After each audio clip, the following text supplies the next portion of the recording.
Hey, so I'm just back from our monthly thyroid support group, and we did a little chat on food tonight with a little bit more nuanced. So we talk about the sensory and emotional aspect of food, and this is what I'm trying to bring to a lot of these sessions is it isn't just the thing, it's the things that sit underneath it, and the body-mind connection, the emotional responses, the stuff around it, the stuff that lives underneath it, which is, I suppose, what I do in my sessions.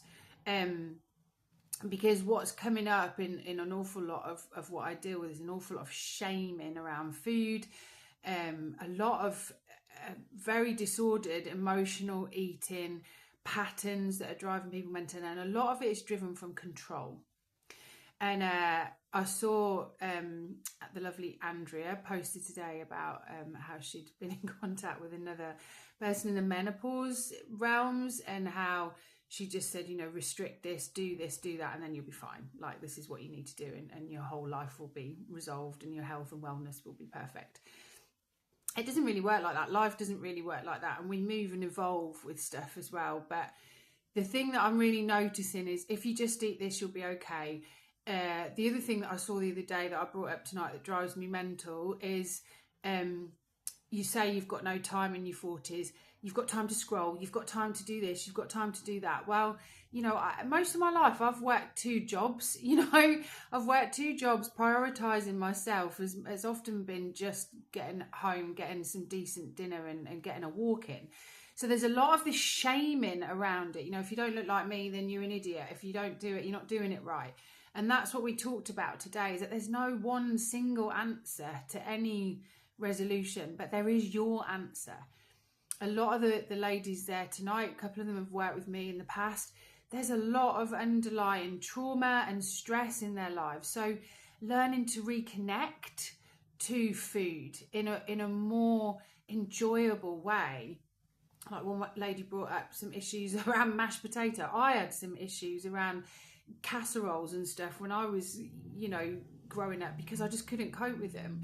So it's like finding that enjoyment back again and reconnecting to the sensory, somatic aspects of food. Because food just isn't that. It's not just something that we put in our lives. It's something there to enjoy. And if you're forcing through a diet that you don't enjoy, then really your body's not going to absorb any of it. So I'm not saying I'm an expert, but there's got to be a sensory level to this. If you think about, like when you look at people on cookery shows and dining out shows and stuff, it's all about the smell, the taste. What do I need? What does my body enjoy? When I'm looking at a menu, I sometimes salivate. When I look in my fridge, it's not quite the same thing. So there's all sorts of layers to this. So I just wanted to kind of, not do a full teaching on it or whatever, but actually just kind of got a bee in my bonnet about certain things, because, you don't just fix food. It's something that moves through your life in different ways. I've been a massive emotional eater, and sometimes beans on toast will do it, and other times a bowl of porridge and something nourishing, and sometimes it's a great big slap up, fry up. So, working with food and with your body. And I suppose that's the message that I wanted to bring across, but also this one size fits all and this body shaming, this lifestyle shaming is not a way to get through it. If I'm not doing it right, it's this ping pong between perfectionism and then, obviously that's going to override. You're going to get stressed out doing it, and so you're just going to go out and do something that you don't want to do and then feel shame about it and start all over again, because that's what I used to do.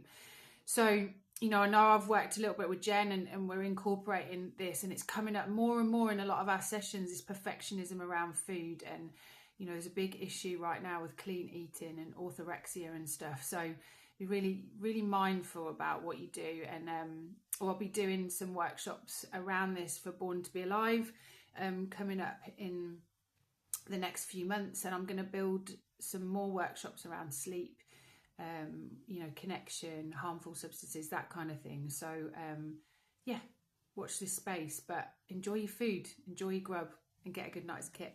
Take care.